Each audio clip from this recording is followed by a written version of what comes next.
Hi there! So in today's video we're going to make an outfit for this lovely little lady that we made in the last video. So if you are looking at this thinking, oh, I thought we were making puppets today, fear not. I did make a puppet in the last video, so I will link that down below in case you're interested in how to make the puppet.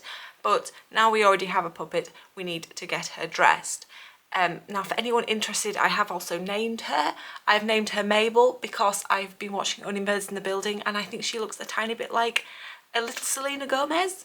Possibly, if you're squinting and have never seen Selena Gomez.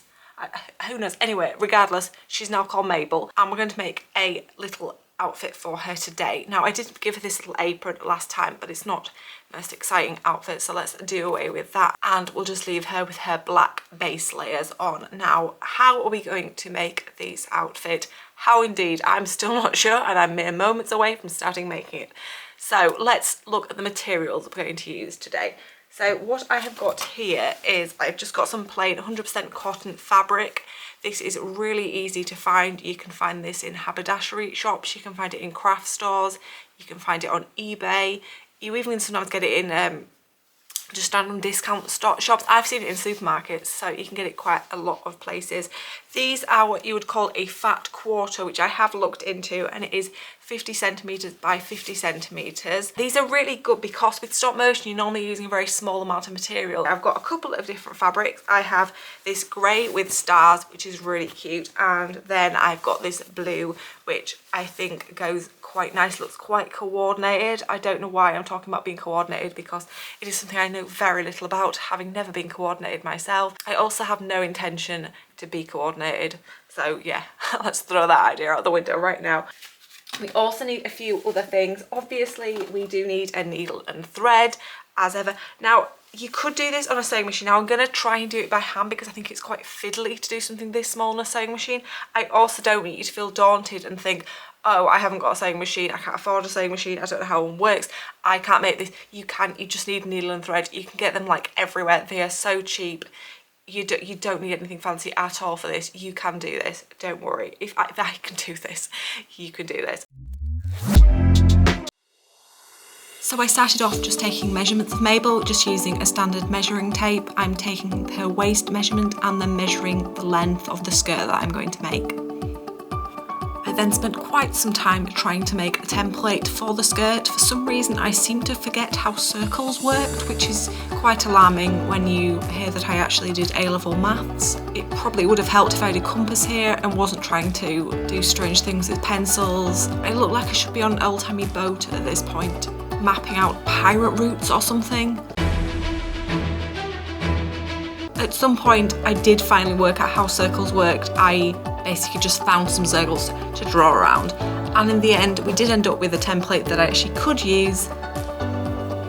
Then using that template I'm just marking out the skirt shape on the piece of cotton and then I'm just cutting that out. Ideally you should probably use dressmaking scissors to cut fabric out, but I'm just using some old scissors, it was fine.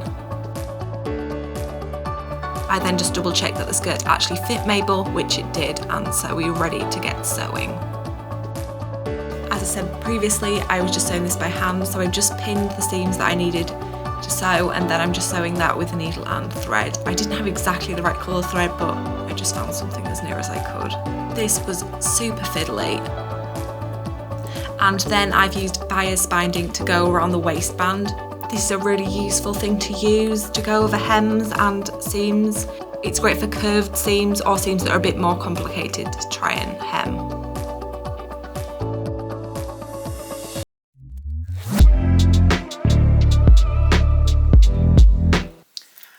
Now, I was going to stick with just using the needle and thread, but frankly, I am losing my marbles. Now, you can do this with a needle and thread. I have done part of it with a needle and thread and it's perfectly doable. It is just taking forever. So if you do have a sewing machine, probably easier to do it with a sewing machine, saying that I haven't started yet, so God knows what's going to happen. But we're going to remain positive. Remain positive. I'm merely talking to myself and giving myself a pep talk here. So as you can see, I've got this very lovely sewing machine. I think this is from like the 1940s or something. It looks so old. It is falling apart a bit, but it still works, which is the main thing. So I think some of us are all there, falling apart, but still going strong. So I'm going to get this all set up. I'm going to just use the purple thread, I think, for everything, because it saves having to keep setting the whole sewing machine up, because I'm a little bit of a lazy sewer. And I think because I'm using the purple binding on everything, it does kind of contrast and will match up even on the non-purple edges. Hopefully that is the plan. So I'm going to get going now, and hopefully this will go a bit more quickly, because I mean, I just don't want to spend days making a small skirt. So I got using the sewing machine and things went a lot quicker. I mean, they couldn't have been going any slower, honestly. I thought I was never going to get there. I'm again using bias binding for the bottom of the skirt. It was a little bit fiddly because it was a curved edge, but the bias binding is really user-friendly and really makes a much easier task out of something that is quite complicated and fiddly.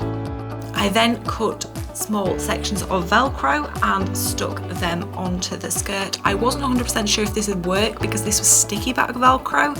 I didn't have a lot of faith in it actually working, but it did work.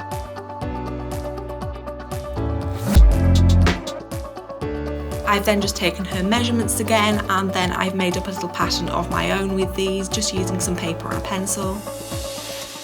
I've then marked a pattern up on the fabric before cutting it out, making sure to leave room for a seam allowance. I've then gone back to the sewing machine and sewed that top up. This was quite fiddly because there's a lot of tiny seams. You often think when you're making a small garment that it should take less time than making a large one, but in actual fact you seem to end up doing a similar amount of work, only a lot more fiddlier. So it did take quite some time even using the sewing machine. And then again, I'm using bias binding around the neckline because that was curved and a little bit difficult to do.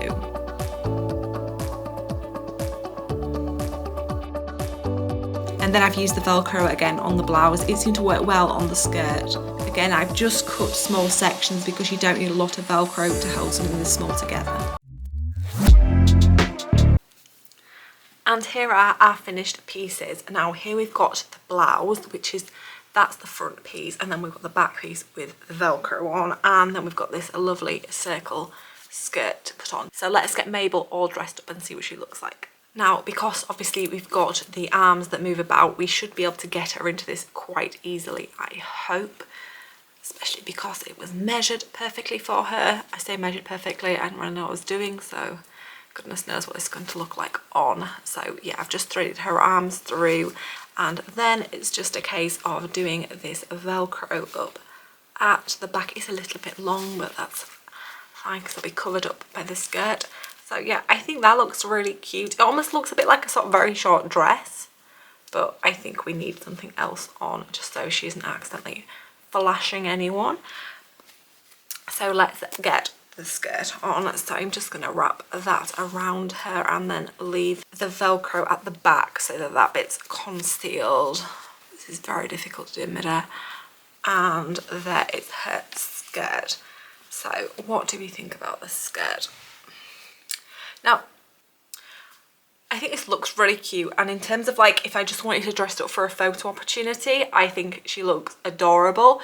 I think it's got, you know when you were a little kid and you'd put on a skirt and just twirl around and it would just fly out? It's got that sort of, I say a little kid, I mean I'd happily do that now, but it's got that vibe. But I think because of the fabric, and there's nothing wrong with this fabric per se, but I think because I've done it on such a small scale, I don't think this fabric is weighty enough to actually make the skirt look right. Like if this was on me, it would all just fall down and be around here and just sort of curl up, if that makes some degree of sense, and just sort of fold in on itself, but it's sort of sticking out in an odd way, and I feel like if I try and animate this, it's going to be problematic. For instance, it looks fine there, and then if you do it that angle, you can sort of see it up a skirt.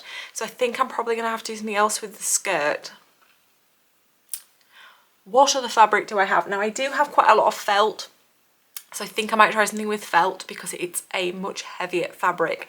I do also have the benefit of felt that you don't need to worry about hemming the seams. I've just got a small amount of felt here, but you can see it just, you can cut it off and it looks fine. You don't have to use the bias binding. You don't have to try and sew a seam or anything. So I think I'm going to try and make a skirt with felt. So I thought I was done, but it would appear not. So yeah, back to the drawing board. I'm going to try and make something with felt and we'll see how that goes. And using those measurements I've taken previously, I drew out another pattern for the skirt and then drew that pattern onto the felt that we're obviously using for this time.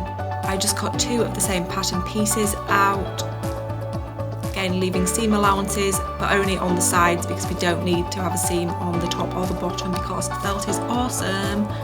And then I've just sewn the skirt together and sewed on a little ribbon, which is what we're going to be using for the fastening on the skirt rather than using Velcro on this item. Again, it's quite fiddly, but the sewing machine does at least make things go a bit quicker, which is slightly less frustrating than trying to do it by hand.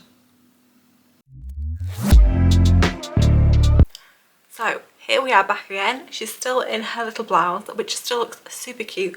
Let's just hope the skirt works with it. And I've got her into the skirt now. So there is this little extra bit here which allows for the skirt to be a bit bigger so you can actually get it on and off. It also does mean that you can adjust it. Ordinarily with a person that would be helpful because people's weight fluctuates. You bloat, you slim down, you do strange things. The puppet ain't moving anywhere. I'm not really sure I need to do it, but anyway, perhaps if I put an extra layer underneath, I've got the option. God knows what I'm planning for here. But yeah, let's just tie this bow up and see what she looks like. And there she is with her skirt all tied up, and I think she looks super cute. I'm much happier with this. It sits much better. The weight of the felt just works a lot better, I think, on her. It hangs much better. I think also because I've done a skirt that's less wide and less long, I think the fit just works so much better on her. I think the purple works well because I think it complements the purple of the bias binding we've used in the blouse, and I think because of the neutral colours of the blouse, I think the purple doesn't sort of overwhelm the situation. So yeah, after a couple of setbacks, Mabel is looking super cute. Now I hope you found that useful, or at least fun, if not useful. I've just realised her mouth has fallen off. Where's her mouth gone? Right, I'll deal with that later. But yes, I think the outfit has gone really well. We've had some setbacks. I do like to keep you involved with the setbacks because I don't want it to look like I know what I'm doing and like pretend that I know what I'm doing all the time, because I don't think that gives off a good look. I want you to know that you can try things and they can go wrong. It's fine. It doesn't matter. All you can really do is try. Just keep trying, and at some point it will work out, like this outfit has done in the end. Join me again next time when I'm going to be trying to make a suit for an astronaut. Not something I've ever tried before. Not really had any need to make something like that before. I probably don't need to be making it now, but that's what I'm going to be making. So the astronaut video is coming in 2 weeks. I do drop videos every second Sunday, but do make sure to subscribe so that you can be kept up to date with all things animation, and I will see you all again really soon. Bye!